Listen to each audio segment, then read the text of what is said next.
So, seeing as we're on a turn-based trip here, I have a budget and a regular option for everybody.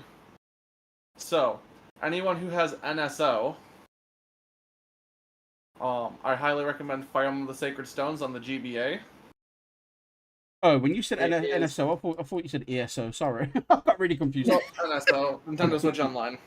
Okay. It is in the GBA collection for Switch Online. So if you're already paying for Switch Online, you've got access to it. It is a really fun game. It is my favorite of the Fire Emblem games. Otherwise, the other one that I would recommend is XCOM Enemy Unknown. So, may I ask a question? Sorry. Yes. Is it the Nintendo Switch Online expanded version or just the normal one? That's a good question. I think GBA is in the normal one. I think it's just Nintendo 64 and GameCube that's an expanded on. I'm pretty sure. I think you're right. Yeah, I think so. I think you are right. I think it would be free. Okay, sorry. I'm double checking right now. Actually, a good idea. My budget version is HSR. My high quality version, so to speak, is Xenoblade Chronicles 3. Which, in fairness, my not budget version, XCOM Enemy Unknown, is almost always in a Steam sale or Humble Bundle sale. So, like, most of the time you can find it for $2 or $3. It's just $20 normally. But it is another Isn't the turn-based game like 12 years old at this point? Oh, it is very old, but it is still a banger. I mean, Fire Emblem Sacred Stones is also 21 years old, so...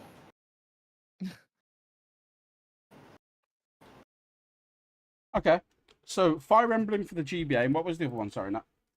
XCOM Enemy Unknown. It is what happens when you cross Fire Emblem and Gears of War. Oh, wow. Okay. To clarify, there are multiple Fire Emblem games on the Game Boy Advance. The one Napsta is specifically talking about is the Sacred Stones. Yes. I can vouch for that game. I have played it and beat it. It is fantastic. While I have not played and beat Xenoblade Chronicles 3, the funny thing, so I was watching somebody stream that game, start to finish, and as recently as last night, he finished the final, he beat the final boss of the DLC. So, I would Also, love to to play that game clarify, for myself once I person was have played the 100% previous right. two ones. Wait, sorry, I zoned out because of Gato. What was the boss? I saw someone defeat the final boss of the DLC last night. Of which DLC? Xenoblade 3's Future Redeemed. Oh, okay. I'm in the know. I'm in the picture now. Yeah. And I do have an old reliable to pull up for my game recommendation. It's about the same age as XCOM. But you've heard me show this one before. I know Napsta's played it. Flob, or MFG rather, you might have played it. Twisty, I don't think you have. This game is called Rune Factory 4 Special. Ah, yeah, bye. Yeah, baby. So it is very similar in concept to Stardew Valley, but it predates it. And it is part simulation where you farm and you build relationships with people in the town. Also, And it is also part sorry, Pyro. Just wanted to JRPG. say, for anyone who's not currently watching the stream, there is a cat on the camera. So in case anyone's not got the tab open, you might want to. Gato. The first time Kirby's not been on the camera, man, for months. So there you go. Kirby's alive and well. Sorry, carry on, Pyro. My bad. It for me, but the mix of dungeon crawling, going through the story, fighting monsters, saving the world, excuse me, mixed with the crafting and farming systems where you're actually making the items that you use to do all these amazing things, and then you get more items, and then you upgrade your stuff. It's also got oodles of content. to 100% this game will take you like 150 hours. Did you And mention creature Kirby collecting as is well? just being wonderful. Did you mention creature collecting with Brew Factory? Yes, you can tame monsters and you can train them up to be even more badass than you are. Ah, yeah. I've not played a lot of Rune Factory 4. I've played like Guardians of Azamash. I've completed that twice. Love that game. But I've played a bit of 4. Rune Factory 4 is great. Very fucking good game. And it's cheap as well. You can buy it cheap, I believe. Yeah, I believe so the one you'll want to play is Rune Factory 4 Special because it's got all the extra content, bells and whistles and such, and I think full price it's like $30 US. Maybe 40. But it's not hard to find. It's on Xbox, it's on PlayStation, Switch, Steam. Kirby is just being the star of the show right now. You okay there, bud? You okay? Oh, go on then. Come on up there. Yeah, sorry. He just jumped onto my hand. I'm like, okay. I understand. When the cat wants your attention, you turn your focus to him.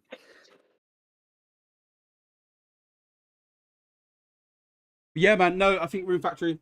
Great suggestion. Again, I've played it. I've not played all the way through 4, so maybe as my homework this year, I could put some hours into 4.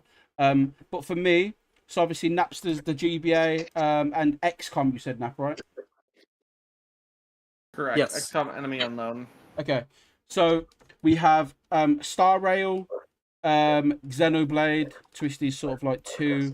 I only said 1. I said Cassette Beasts. Nexomon's also a good shout. Not as good as Cassette Beast though, but I would say Nexomon's a great game too. Other games like that. But yeah, that's great. Okay, so is that all of our suggestions? I think that's sufficient homework. Is your mic picking up Kirby on your desk? I don't think so. I don't think so. Okay, so, and folks, if there's anyone in chat, I know Sophie would probably say Moonlight Peaks. Obviously, we've had Final Fantasy 14 from Twin, some others. Yeah, definitely. Some great game suggestions. And I don't know, listen, I will be trying out Star Rail. I will also be trying out the GBA game on the Switch. I don't know if you need expanded though. I don't know because I don't think I've got expanded, so that might prove difficult. Twin says the GBA needs the expansion for Switch Online. I reckon if you Google I reckon if you go on Google.com and look for a ROM, I mean it's not like I'm paying for it on Nintendo Online anyway. I'm not saying do it. I'm just saying you could. A Nintendo liar literally said emulation's not legal, right? As long as I buy a copy, there's nothing wrong with that Nintendo, right? Don't fucking... Well, folks, I think that's been a fucking... Anyone else got anything they want to add to this first episode? Before Sophie thinks I've took over the house. Well, she did recommend Pal World as a game to play, so sorry, Twisty. I would mention Power World, but like everyone in the world's already playing it, and the only people that are not are just people who don't like AI, despite one of their favorite games using AI design. So you know, no, I'm joking. Yeah, it's all of. No, but so many people are playing Power World. I don't really need to recommend it. You know what I'm saying? Man's and he's gone. Listen, Twisty knows we love him. Twins absolutely had him with that, by the way. Twins absolutely had him with that. Napster, is there anything else, my brother, that you want to throw up before we wrap up? Fuck the digital only push. Get physical when it is valid for you and for games that you actually want to support long term. Absolutely. Twisty, anything you want to add, my brother, before we wrap up? I think he's muted. Are you muted? You might be muted.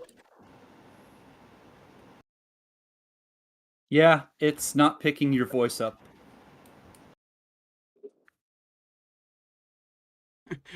Oh god, Twisty got laryngitis. Does the AI's coming for him, bro? Yeah. Oh, Well, he fuck. can hear us. He can hear us, definitely. Man, he's trying to currently find my personality. He's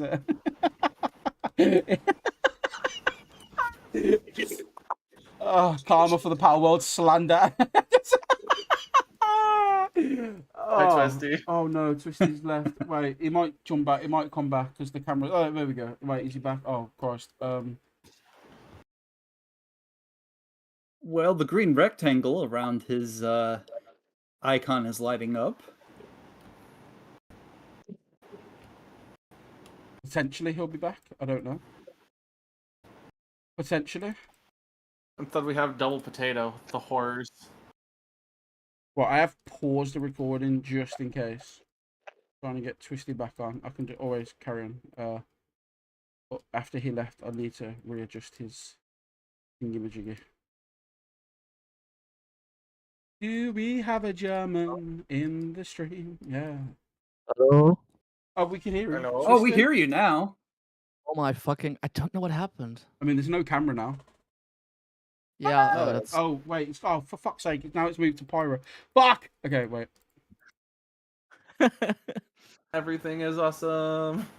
Everything is awesome.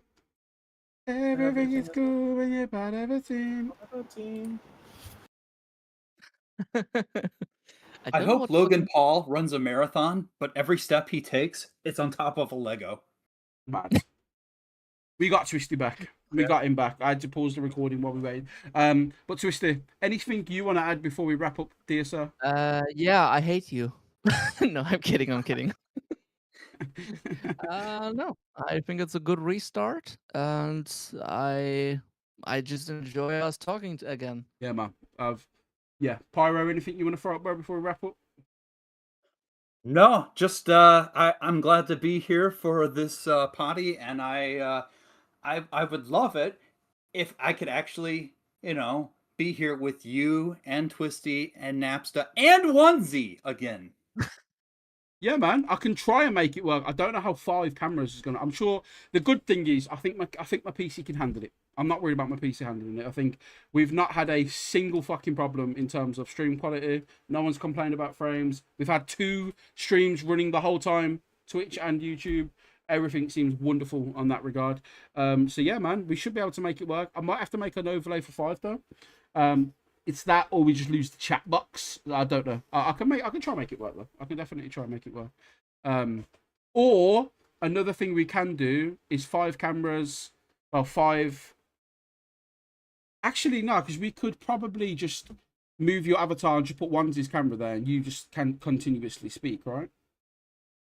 Unless I have a webcam the next time we do this. I'd like you to have a webcam. That'd be fucking incredible. That'd be dope. That'd be dope. But Pyro, obviously, you are officially one of the podcast hosts. I would love to have you back on. So it's not a thing from me, my friend. It's entirely up to you.